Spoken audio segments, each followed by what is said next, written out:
So today I have something special that I want to show you. Sorry, I'm making sure my mic levels are recording correctly.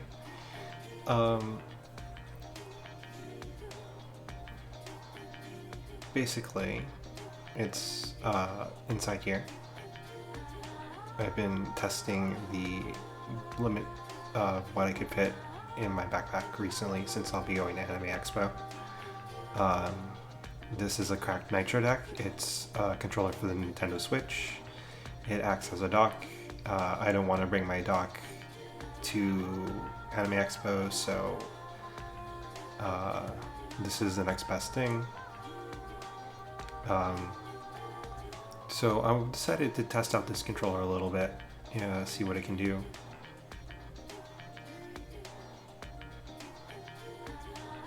And as you can see, we have a lot of games that we can choose from. So we aren't any short of testing, but I'm going to be testing one particular title today, and that is Dragon Marked for Death. As you can see here,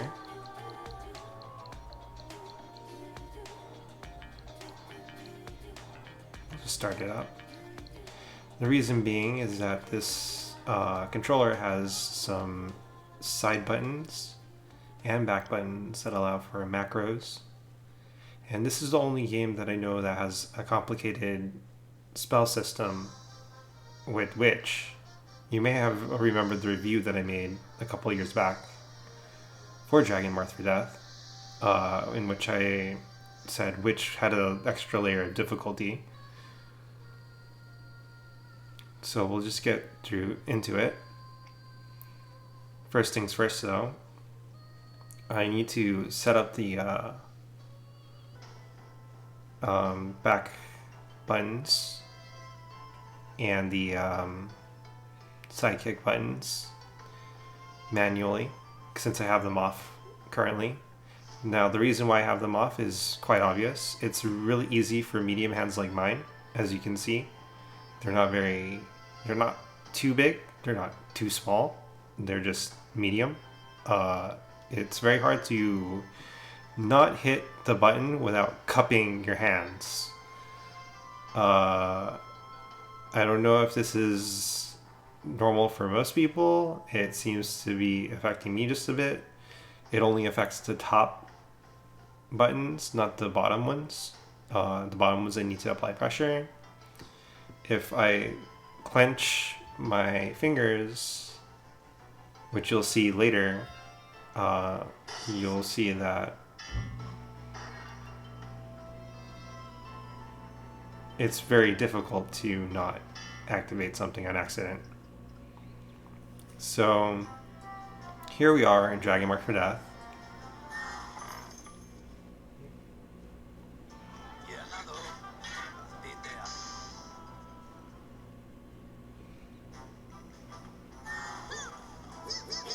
And I'm just making sure some spells work.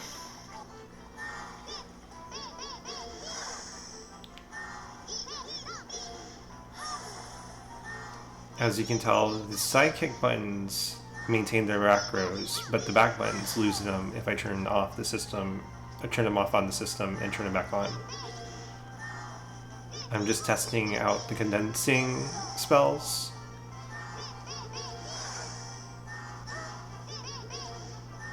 And the healing spells that I have on my left and right sidekicks.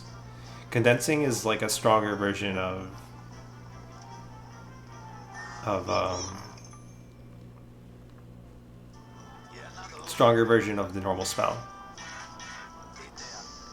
And this allows you to do more complicated things.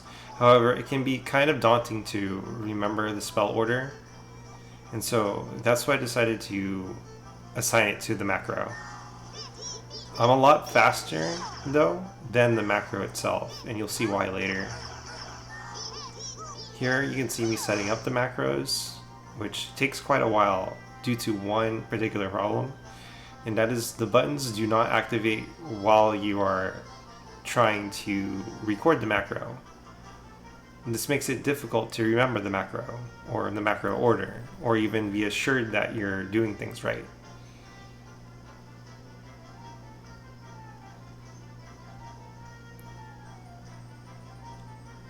I'm just double checking to see if the app will allow me to do things, and turning off the app.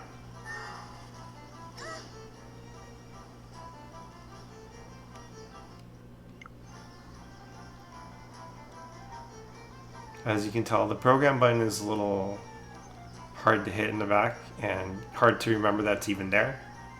This is a learning curve part, but yeah. The macros will record the exact timing of the buttons too. So if you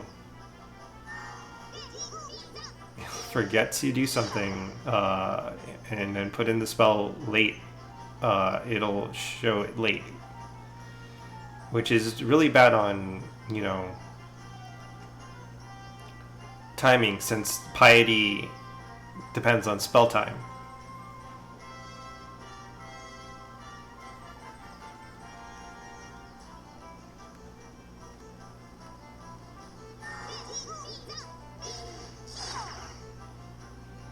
As you can see, I'm trying to test a whole bunch of stuff out, such as if I have to press L, or if L is automatically recorded before the along with the macro. It's a lot of trial and error. It's not a perfect controller. I wouldn't recommend it if you're having trouble remembering things, but if you want to use it, this is the perfect game to use it for.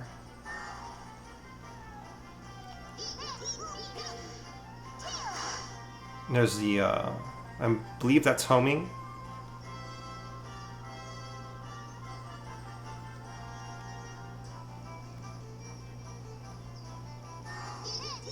And I recorded the macro correctly. Not only that, but with correct timing.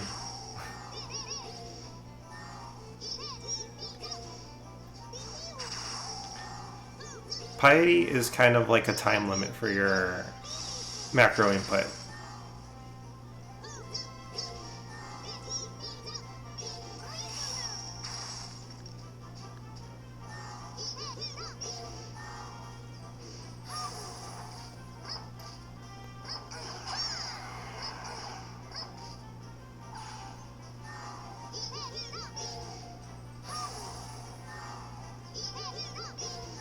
Yep. Yeah, that's right. I'm still trying to figure out where my condensation spell is, which is right there. It increases the amount of healing area and pretty much uses regen. It's pretty useful. As you can see, it's pretty useful to have healing assigned to a macro along with condensation or condensing.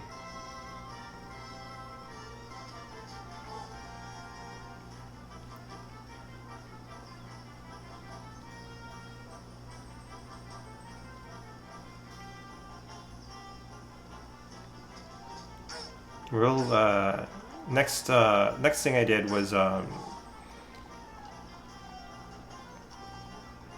test that thing again.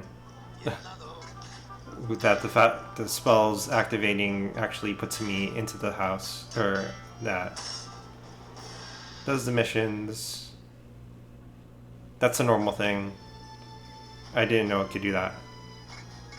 That bothers me. That's a game thing, not a crack thing.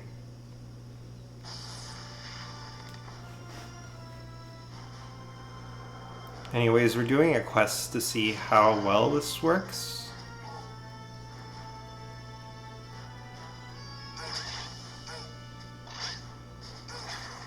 As you can see, it's been a while since I played this game. But this helps test out healing.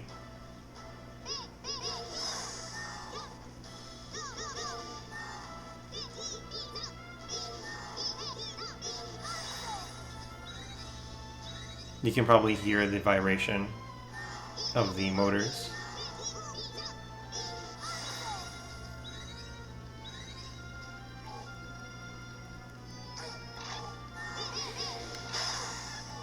I hope that in an update they change the way macros work so that I can see what I'm recording, because it helps to have confirmation.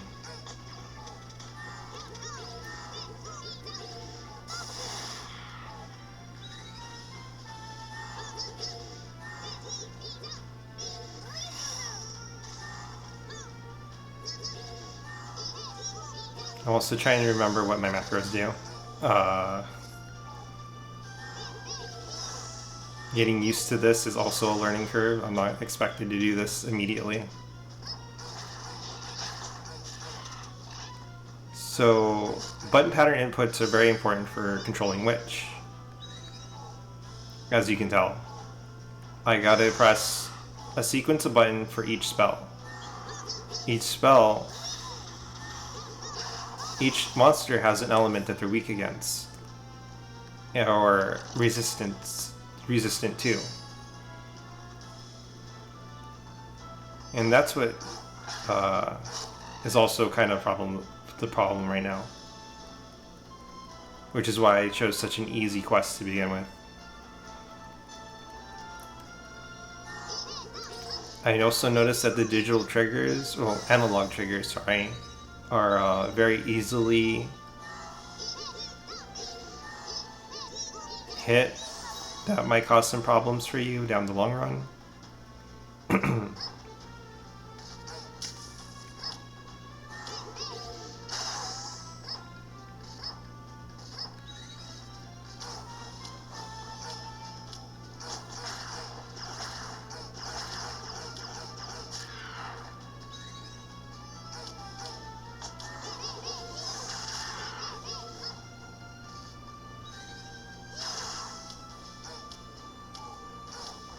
I would say this quest is, well, I mean, it's not too difficult.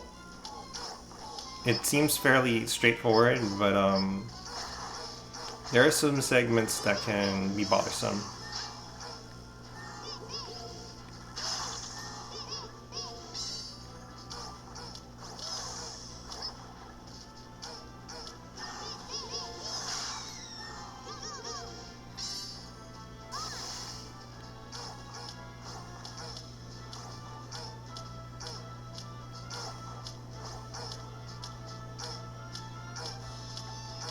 Trying to prevent the fruit from rolling back, so that's why I skipped that monster.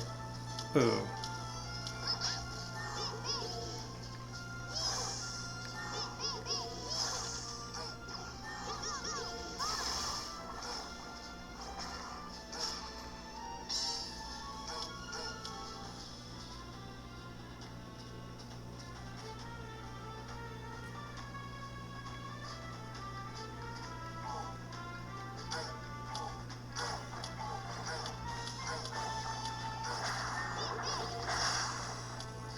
First, like, purified. I didn't want to do an unboxing because everybody else is doing unboxings, and honestly, it seems like a very Blaze way of reviewing a product. It's nice that they put so much effort into the packaging. Do not get me wrong, but it's just not my thing. I'm just trying to make sure you can see the screen. I have the iPad propped up, as you can tell. It's not very ideal, but it's the best I can do today.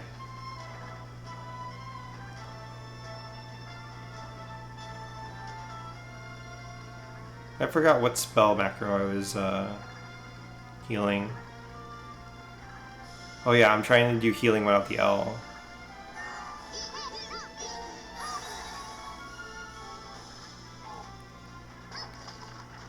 Or the R, sorry. L is dash. R is spell activation.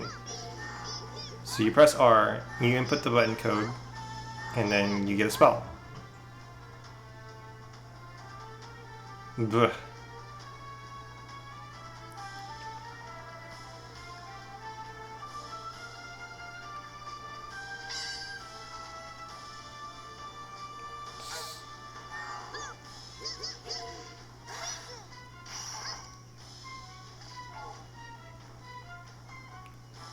I remember that I can levitate.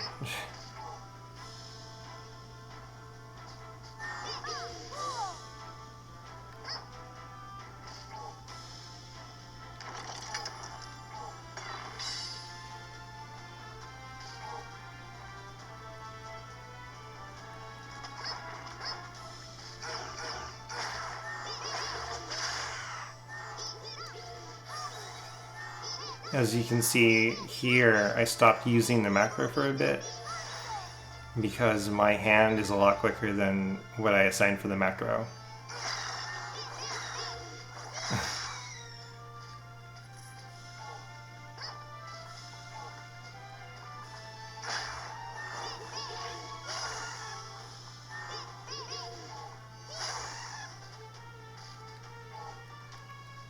We are done with the warm-up.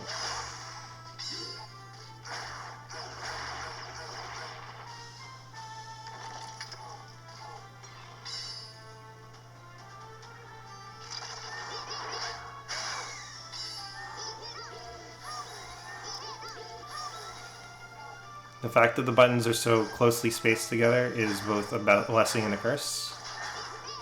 I could have easily accidentally hit the wrong button for the macro.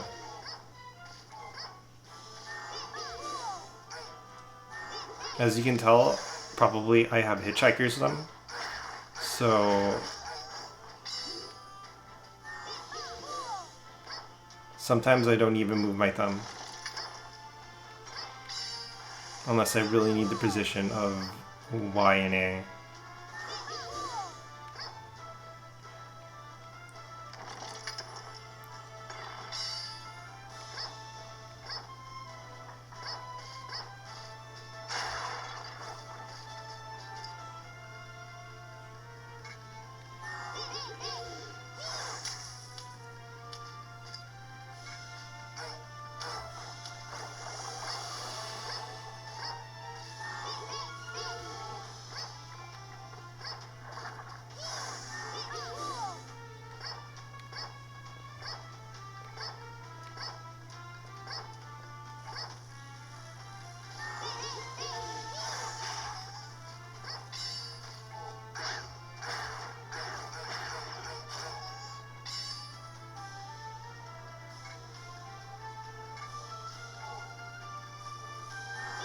I have no real commentary to like add to this part. Like most of the stuff I wanted to cover has already been covered. I'm just trying to test out the controller now.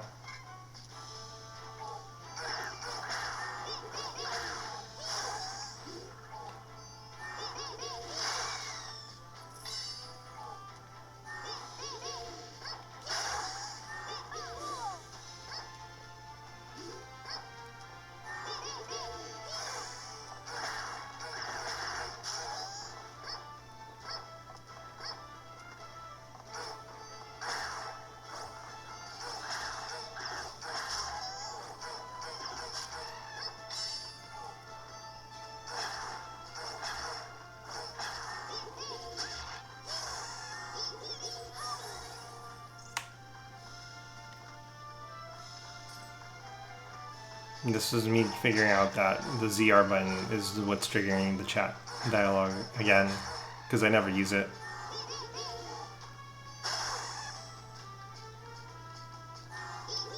But I've been accidentally hitting it this entire time. I need to adjust the way the triggers work on the system, but that's just something else you can do. I just don't do it here because I'm playing.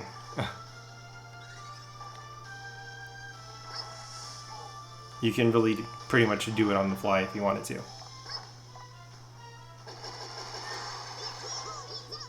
Now here's where the macros come really useful.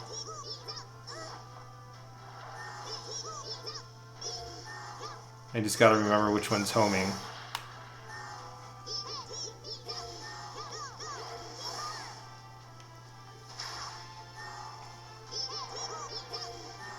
And I'd like to have to do is pay attention to the HP of the monster.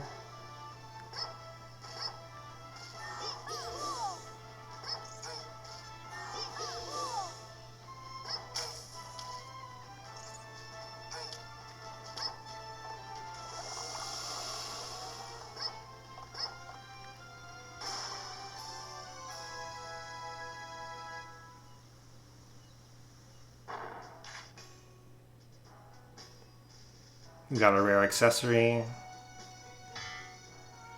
Extremely rare.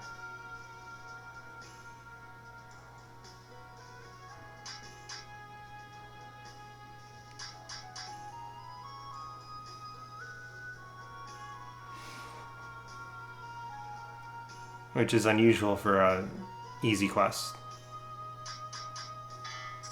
And we even leveled up.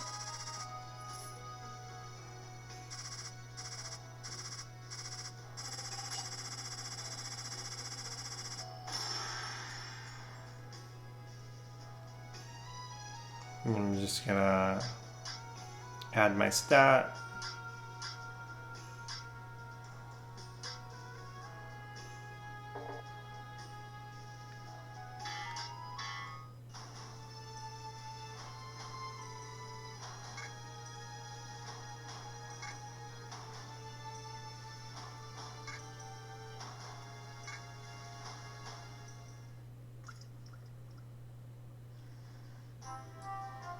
And I think that's all I wanted to cover for Dragon Mark for Death.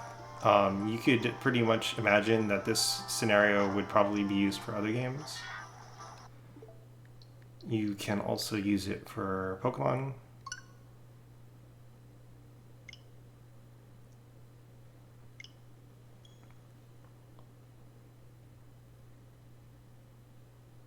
Hi.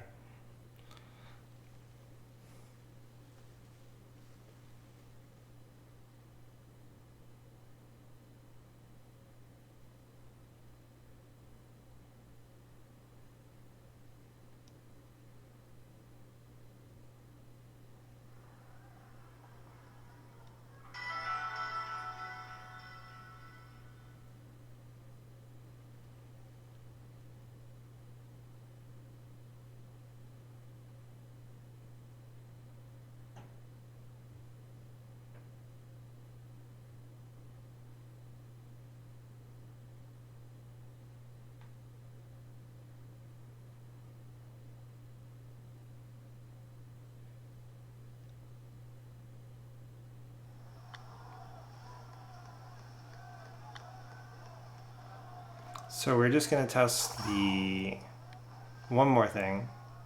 First off, the macros cannot be like saved to profiles for a game. That's something else I'd like to see. You have to assign a new macro each time. That's my other point of criticism. So we're going to just see if we can get the dash and flight working off of a macro. And it takes a lot of trial and error here. You'll see me attempt it quite a few times before getting it right. I could just assign the control stick press to the back button. It would create a dedicated like takeoff and dash button, but I kind of want to just have a dedicated takeoff button.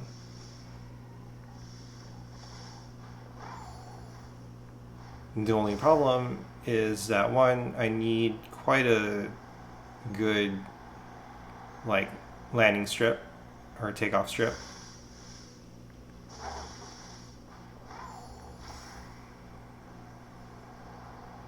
And that's not very feasible when you only have like a few seconds to do things, and the macro recording doesn't allow you to see the buttons you're pressing, the effects they're doing are taking how long. As you can tell, my hop is way too short. Koraidon can jump much higher than that. So I have to muscle memory the amount of time it's needed to pretty much take off.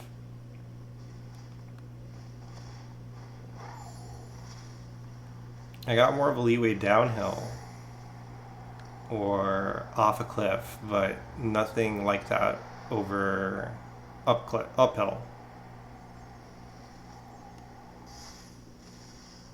Oop.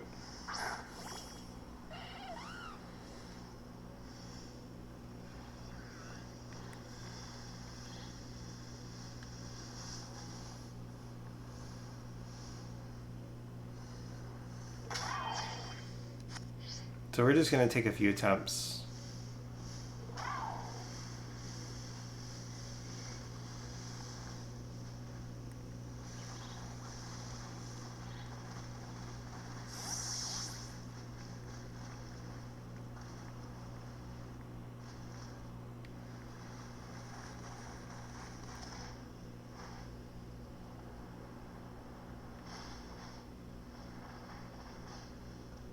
That was a failure. I also noticed that there's items that I haven't touched yet. Apparently I've never been to this place before.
Man, having some sort of feedback or any sort of feedback would make this, like, controller a must recommendation for me. But so far, macroing is just a tedious process of labbing.